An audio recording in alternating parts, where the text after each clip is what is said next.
What it do, fool? What it is, kid? What it was, cuz? How BG was the sing, kings and queens. It is T with two E's, and this is the Level Up EXP podcast where we talk everything high school football. For those who can't hear me and for those who can see, I'm solo for the day, but that is okay. Max is feeling under the weather, so he's in our prayers, and we're gonna have a good time. Just me, but I'm not alone. I have a very special guest, a baller. A Baylor commit, Hawkins Polley. How do you feel, Hawkins? Oh, I'm good, man. How you doing? I am fantastic. So, you guys played Jersey Village. The score was 49-28. Some of the observations: number 4, Lucas Rivas. He's a receiver, junior. He is fast, shifty in and out of breaks, and sure-handed. He caught 2 touchdown passes. And running back Dallas Payne. He's a senior, number 2. He's not big, but his heart over height, he's a baller. He's elusive, dangerous once the ball, dangerous once he gets past the line of scrimmage. So those dudes definitely ball. And, of course, Hawkins is the baller. He did his thing. Now, Hawkins, how do you feel? I feel pretty good. I mean, we're rolling in the playoffs. That's always a good feeling to have. Definitely. Oh, man. Oh, I almost forgot. Look at that shirt. Yeah. Yes, sir. Yes, sir. The Astros did it. I ain't gonna lie, I thought we was gonna have a game tonight, but I'm glad we didn't, man. We beat the Phillies 4-1. Got the World Series, got the championship. Did you see Mattress Mac? Yeah. Did you you saw how much he Yeah, he won like $75 million. Dude, $75 million. This guy is crazy. Ridiculous. But nah, that's clutch. But Hawkins, I have a couple questions for you. Are you ready? Yeah. All right, so what do you think when you hear playoff football? I think of, every snap counts, every practice snap counts. That's where like if you skip reps in the weight room, that comes out in the playoffs. Every little thing, all the little things you did in the summer and, in fall camp, those all come out and all those flaws come out and all those, all the good players show up in the playoffs. Yes, you're 100% right. Oh my goodness. Everything matters. You're playing Heights High School. How do you feel going into the game? I feel pretty good. I haven't gotten too much of a chance to watch film or anything on their defense yet, but knowing our offense and knowing our team, I'm completely comfortable with this game. And I think that if we go out and do what we're supposed to do and execute, I think we can come away with the win. Definitely. You wear number 88. Is there a meaning or a reason behind that number? Not really. I mean, tight ends were usually like 80s numbers and stuff, and Tony Gonzalez was 88, so I figured that was a good one that was available my sophomore year when I was on varsity, and so I took it and kind of stuck with it. Okay. Would you change that moving forward? I hope not. I might not get the opportunity to wear it at Baylor, but if I can, I'll definitely stick with 88. For sure. So, what other position would you play besides tight end, but you can't say receiver? Defensive end. Okay. Definitely. I'd love to play defensive end. Duh, that's great. You got the size for it, too. You are not a small man. Do you like to put your hand in the dirt, or do you like to play out wide? Definitely before this year, I was more out wide type of guy, but as this year's gone on, I'm learning to love blocking more and more. Okay. So it used to be just clear. I'd way rather catch a pass, but now, it's pretty tight. I love doing both. For sure. Oh, great. Who's the best tight end in the NFL currently? Best all-around tight end, I think, is George Kittle. I agree. Blocking, catching, everything. He does it all. So, like a month ago, National Tight Ends Day. Yeah. Did you? And shout out George Kittle. He's the one that invented it. Yeah. Did you celebrate? Do you guys celebrate National Tight Ends Day? I know I did. Heck yeah. Heck yeah, man. I was watching football. I was reposting all the tight ends university stuff on Instagram. Clutch. I was following all the they posted all the tight end touchdowns from the day, and I was definitely following it. It was crazy. All right, so real quick, I'm gonna give you. It's not gonna be a long trivia. Just see how well you know your tight ends in the NFL. All right. Which tight end is leading in receiving yards? I'm not receiving yards, in receptions. Receptions? Is it Travis Kelce, George Kittle, Darren Waller, or Max Williams? I know it's not Darren Waller. He's been hurt.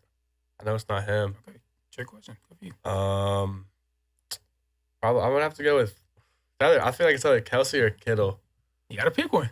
I'll just go with Kelce because he's a better quarterback player. Okay, 100%. You're absolutely right.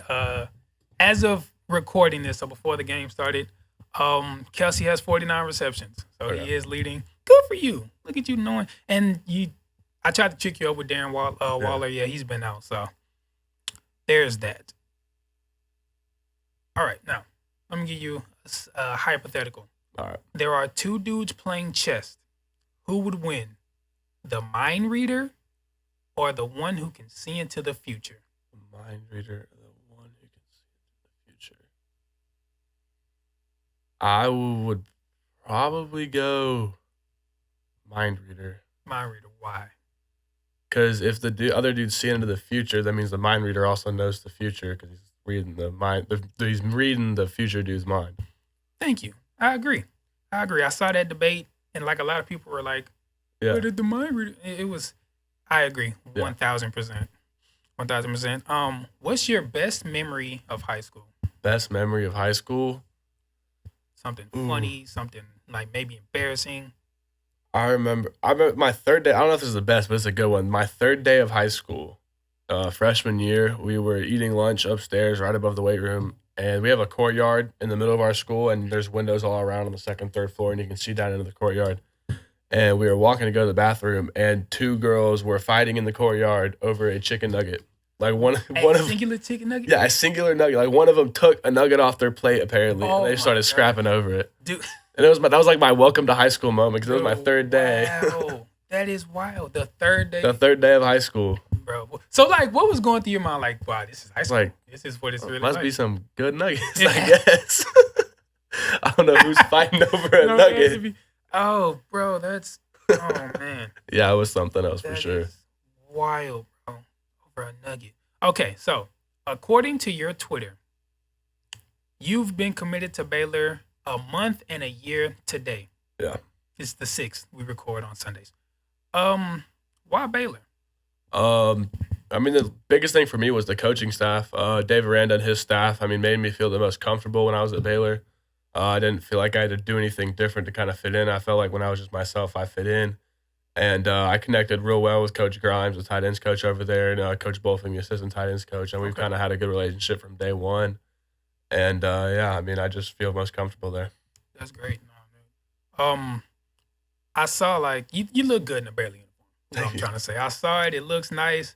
I'm excited for you for sure. Who is your funniest teammate? Funniest teammate? Dallas is up there. Dallas. Our running back. He's pretty dang funny. That's funny. I'd probably go Dallas. Especially in the cafeteria, the lunchroom, man. He's pretty hilarious. That's funny, dude. Was he there when the chicken nugget scrap happened? I wasn't with him, but I'm sure he knows about it. Our quarterback Nash, I know he definitely knows about it. You could ask Tristan Williams, one of our receivers. I know he knows about it. It was we all had a good laugh about it. That is insane. Okay. How would you describe your playing style? I think I'm kind of a tight end that kind of can do it all. Physical tight end that's willing to put his hand down and willing to get yards after the catch. And someone who's willing to do whatever the coaches ask him to do, even if it's not in his best interest. But if it helps the team, I'm willing to do that. Absolutely. All right, so I need you to get the Baylor fans excited. I don't. You can talk your trash. You can boost yourself up. Get the Baylor fans excited. What can they expect from Hawkins Polley? They can expect the kid is going to come in and work hard and not expect anything handed to him. Okay. And they can expect a leader, lead people on and off the field, a good kid on and off the field, and someone that's willing to do things out in the community, not only just football, be a part of Waco and a part of Baylor. I love it. I absolutely love it. Hawkins, do you have any social media? I do have social media, yeah. All right, could you tell the people what your social media is? My Instagram is Hawkins_Polley, and my Twitter is just Polley Hawkins, all one word. Absolutely. Hawkins, it's been a pleasure. You're a great guy. Just meeting you right now. You're a baller on the football field. Good luck through in playoffs. Hope you score many touchdowns. I hope you go far and continue to ball out, man. Thanks for sitting down with me. Thank you for having me. Yes, sir, absolutely. Okay, now for our second portion of the Level Up EXP podcast, I have Reagan Gill. How you doing, Reagan? Doing pretty good. How about you? That is fantastic. So we went to your game, Mm-hmm. and we have some observations. All right, so you have a running back on your team named Quentin Jones Jr. He's big and effective runner, great balance and vision, and tough between the tackles. He scored a touchdown. And then the quarterback, Adam Tran, number 12, he is accurate with the football, quick releases, confident in his arm, and can make any throw on the field. But none of that would have been possible without this man to my left. How are you, Reagan? I'm doing pretty good. That's fantastic. Yeah, just been a fun week. For sure. Been a fun week. It's been a great one. I mean, obviously the loss on Thursday wasn't the way we wanted it to, but I think the most important thing was we still kind of proved that we can do a lot of the stuff that we want to do. We just got to execute a little bit better on some of the stuff. Definitely. And it's playoff football, so it's that time, man. Yeah, we got to execute on everything. Got to execute. So you did bring up the loss. Unfortunately, you did lose against Stratford. What do you think went wrong? I just think a lot of the stuff that went wrong in that game, we could have been fixing it throughout the game. Like, there was a couple times in the red zone where we could have scored. Yeah. Now, I love Q to death. My running back, he's a dog. He's a dog. He got that dog in him. Okay. Absolutely. Now, his first fumble, it's whatever. But the second fumble, it's whatever. I mean, it was early on in the game, so it really wouldn't have affected us that much. For sure. But some of the stuff that we did in the red zone, like on one of them, we were on the 7-yard line, and we got a false start. Yeah. So it moved us back to the 12. You can't really you have to change up your play call after that. For sure. So I think a lot of the stuff that was affecting us throughout the game it was mental mistakes. It could have been fixed more importantly. But honestly, like, the O-line did a pretty good job. Running back did a good job. Adam did a good job. Yeah. Receivers, I mean, they missed a couple passes, but you're not going to catch everything. So I think, honestly, if we would have just been at 100% still the whole time, we would have been fine. For sure. For sure. But like, you learn from it. That was the past. Now it's playoffs. Playoff football. So everything counts a little bit more. And you're playing Lamar High School. How do you feel going into that game? Well, I mean, you got to be confident before every game. For sure. I haven't watched film yet. I'm going to do that tomorrow or Thursday. Or no, tomorrow or Tuesday. Yeah. But as of right now, I'm pretty confident what I can do. I felt like I've been improving every week with my play, especially since week one. I mean, week one, I didn't do that good of a job. Yeah. And then as like every other week, I've been improving. Absolutely. So Lamar, I'm just gonna act like I'm going to go out there and play my game. I'm confident in what I can do. Absolutely. Now, let the people see your shirt. Go ahead, show your shirt. SMU. Okay, so you're committed to SMU. Why did you choose that school? A lot of factors went in. I think academics was the main reason. For sure. Because I love playing football, but football can only take me so far in life. And let's say I have a bad injury and I can't play again. If I can get that good education, I can get a job wherever I want, probably. Absolutely. So it's just mainly about education, but also the coaching staff there, Coach Lashley and Coach Justice. I mean, they brought me in, and I felt like I was at home. They felt like my parents. They said, if you ever need something, just text us, or if you ever need anything while you're at school, just come talk to us, and we can talk. Not even just as a player to coach, but as almost like a family matter. Yeah. Because you feel more comfortable with your family. I mean, there's some stuff I've said to my older sister that, like, I don't want to say to anybody else because she knows how to keep it 100% with me. And she knows how to keep to the side where she goes, well, this is what you could have done. Yeah. This is what you could do. Be real with you. Yeah, so I think it's important education-wise, but also what the coaching staff is doing up there right now is important to me. So I just felt perfect, and that's it. Great, man. What do you want to major in? Communications. That's what I majored in. Yes. Shout out Phoebe. Okay. Dude, did you see those uniforms? Oh, yeah. Bro. And we gonna have it. Oh my gosh! I thought it was Duke or Kentucky. Yeah, no, for sure. At first, I was like, hold on. Yeah. I don't even know what made me kind of zoom in on the. Yeah, no. I saw Mustang. Like, what is this? I was on Twitter. Click the profile. I'm like, SMU, man. Oh my gosh, those uniforms are beautiful. And the funny thing was, I shouldn't say this because it was confidential, but I saw the uniforms pretty earlier than what they showed. Oh. Yeah. Boy, them uniforms. And I know the players went crazy. Oh yeah, nah. I mean, they And play. the They uniforms. they played like. I mean, I think getting a black uniform is like, especially when your team color is not, At all. Yeah, no. I Red, mean, blue, and white. especially when we got them, when we Yeah. got the black uniforms, like we just Fire. went nuts and Fire. couldn't wait to wear them. Gosh, boy, them so pretty. I'm gonna start watching some more SMU football. That is in the rotation frequently. I'm definitely gonna be watching way more SMU football. Okay, so from college or the NFL, what is the best offensive line you've seen? Ooh, It's not the Texans. I'll tell you that. yeah. I mean, I love my Texans, but they're struggling right now. But I think honestly, the best O-line I've seen in recent years is. Can I do a top 3? Yeah, Okay, this is no in particular order. for sure. Michigan's O-line last year Okay. was really good. Yeah. I mean, they won the Joe Moore Award. Yeah, They've been really good, consistent.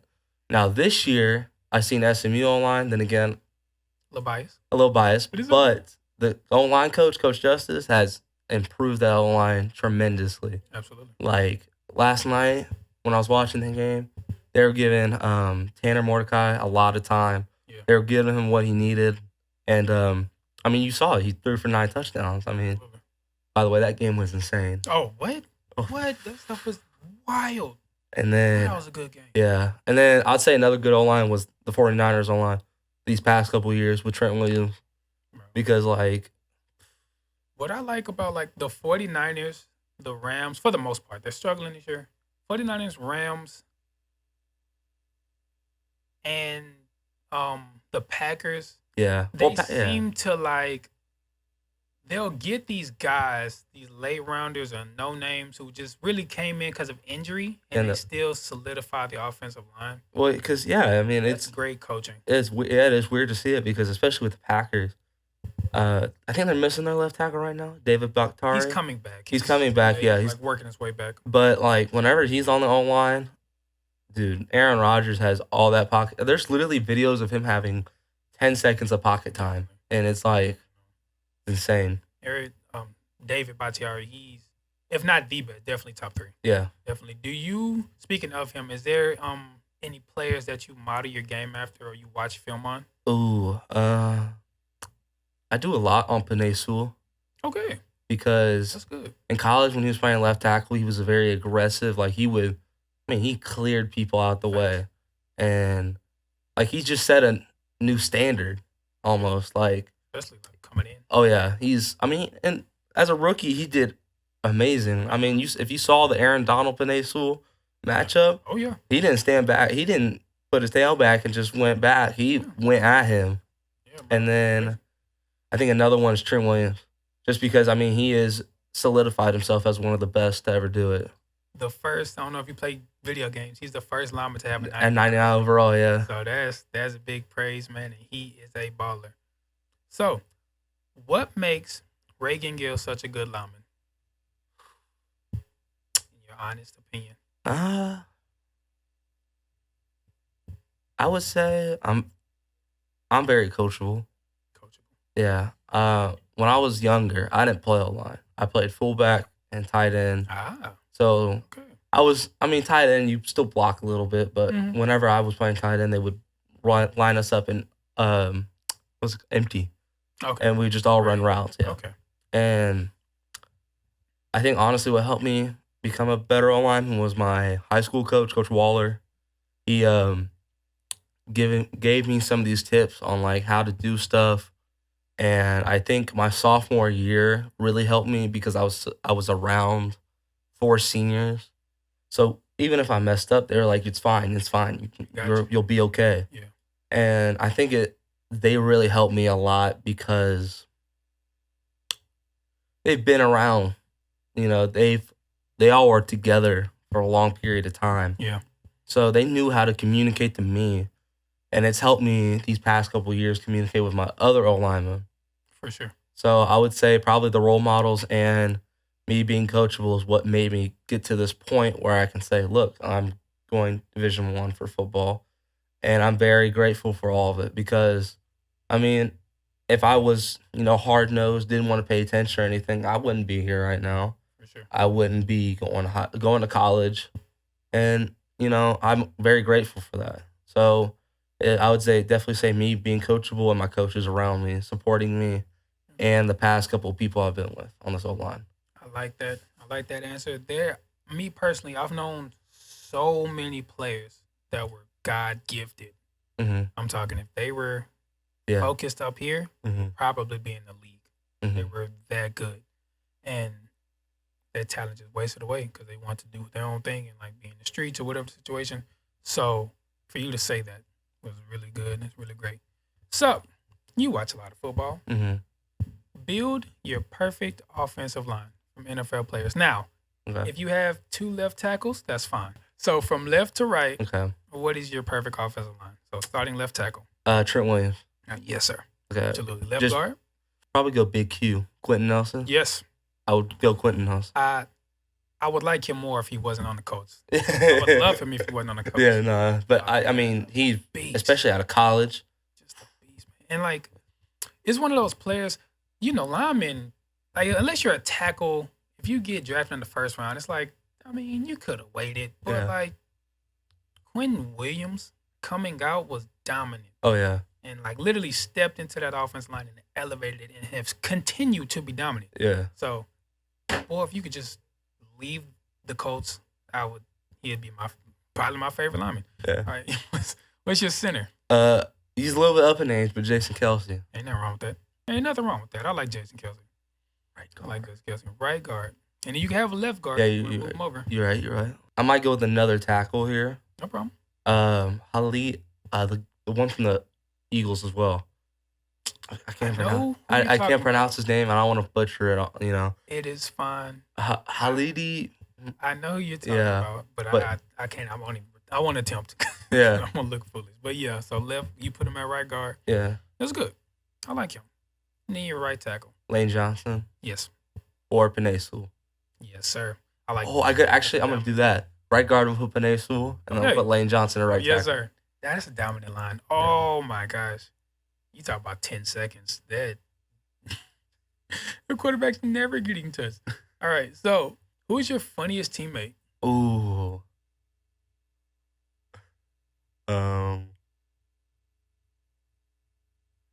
Logan Brady, our center. He's the funniest. Oh yeah. That's We were watching film one time against Memorial, and it was like late in the game. I mean, that whole game was just a bad situation. for sure. Obviously you chirp on the field, but they were saying some stuff to him. I was like, oh no, like we can't let that slide. So I told him, I looked at him, I said, it's time. And he just started swinging people around, and our coach goes in film and goes, now next time you got to do it legal, right? And he just looks at me and goes, yes sir, coach. And everyone just starts laughing at him. That's what he do. I love him to death. He's one of the funniest people I've been around. That's hilarious. Okay, what is your training regimen like? Like in the off season, outside, Okay. outside of your team. I got you. Well, I would follow what we did in football, and I would do a little bit extra. So, like, what we do is lift, and then we did something called short circuit, and it's not really about physical. It's more about mental. Mm-hmm. Because sometimes you'll have a teammate. I'm not bad-mouthing anybody on this because, everybody has a teammate like this. They don't want to pay attention. Yep. They don't want to follow the rules. So whenever you keep doing the same drill over and over and over again, you build that mental toughness of, well, if I'm doing my stuff right, I won't be yelled at. Yeah. First of all, but also it'll probably show him like, hey, come on, we got to get this finished with. Yep. And then I would set we had after school weight room a lot, so I would lift during the thing, lift what they had on the board, and then I would pick up my older sister's stuff, and then I would start doing some of that stuff to get my legs stretched out a little bit more because I don't want to be stiff. Yeah. You can't be stiff playing O-line. You got to be flexible. So it's just really extra work put on with lifting and running and doing some circuits. Okay. That's Yeah. good. Good. I know you played tight end and you were in a spread, so y'all threw the ball quite a bit. Now you're a lineman. What do you like to do more, run block or pass block? Oh, run block. For sure. Because pass block is sometimes pass block is almost perceived as passive. Yeah. You have to let them come to you. Mhm. Run blocking, you just go at You them. can go get 'em. Yes, sir. And I think that's where we've also just shown how good we can be, because another game that we lost was fair. Yeah. But what people don't understand, and some people that just watch football, they don't care about the rules. Sometimes when you're marching down the field on somebody, that just shows how good you are. Down. You don't need a big play. Yeah. If you just march down the field, first of all, you're taking time off the clock, Absolutely. keeping defense off the field, and you are about to score. Yeah. So run blocking is more of a marathon. I mean, sometimes you'll bust last year we busted big plays like it was nothing. Right. But this year, we've had drives where we just marched down the field from like the 20 or the 15, and we've just scored, and we've taken 7 minutes off the clock. Oh yeah. So, now don't get me wrong, pass blocking is pretty fun too, because sometimes there's an occasional where you slam somebody, you get down on them. But that's a big play scenario. Yeah. I mean, I like run blocking because it almost demoralizes the defense if you're doing a really good job at it. Definitely. Mhm. Definitely. Yeah, I played defense, so it wasn't that often because we were a solid defense. You know what I'm saying? Shout out St. Pius X. But there will be times if there's a drive and it's just like, golly. And then as a defensive player, let's say it's not your fault and it's going the opposite way, and it's like, if you stop him, it's 3rd and 1. Like, Yeah. we can get off the field, first down. God dang it. Yeah. And so, and if that happens consistently, even if it's not a touchdown, if it's a field goal, people are like, yeah, we held them to 3, but really we're like, man, It just let them get 2. So it does. They it went is a too. mental thing. We went to where the offense went too far. They went way too far. Went way Yeah. too far down the field. Yeah, man. So, yep, I've been there for sure. All right, so I really wish Max was here. I hope he gets well soon. You need to get well soon. We got stuff to do. Rest up. Thank you. But he also played in the blue-gray All-American game. Oh, nice. And if I had the picture up, you'll see it if you're on YouTube. He was like the second shortest lineman. At high school, he was like our biggest lineman, but compared to the rest of them, he was the second shortest. But he was still a baller though. Mm-hmm. He definitely balled. So I know you have an invitation to the blue-gray All-American Bowl. How does that feel? Whenever they text me about like, more than likely we're gonna choose you, but more like when they first texted me saying you're on our watch list, I was like really? It's anything your very first time that's really big. Yeah. You're like, this is for real. Like, it was amazing. And then as soon as I got the invitation, I was like, let's go. Definitely. Now that's high praise, man. They that's the best of the best. Mhm. You know, that's a good crop of players. So you get to go against the best of the best and get to see where you stack up. It's really good. But Reagan, do you have any social media? Yes, I do. Can you let the people know? Yeah, I'm on Instagram, lowercase Reagan _Gill 13. Twitter, I think it's at Reagan Gill or at Gill Reagan. That is at Gil Reagan. At Gill Reagan. That's my Twitter. And then Snapchat. I made this a long time ago. Ain't no Footballer 990. All lowercase. No, it's Snapchat. I don't be on Snapchat like I used to, but they need to be able to switch the ad. You can actually now. We can. Yeah, Don't you gotta can. pay money though? Maybe. I think you do. I might. You might have to pay money. I'm not never willing. that deep. Yeah. Yeah, It's never not that deep. But Yeah. like we had him in middle school, so a lot of dumb names. You just have to make a new account. Uh-uh. But Reagan, is nice to meet you. You're a well-spoken man. And you're a baller on the field. Good luck the rest of your season. Continue to ball. Continue to I saw your dad outside. Continue to make your family proud. And good luck the rest of the way. And don't forget to level up. Yes, sir.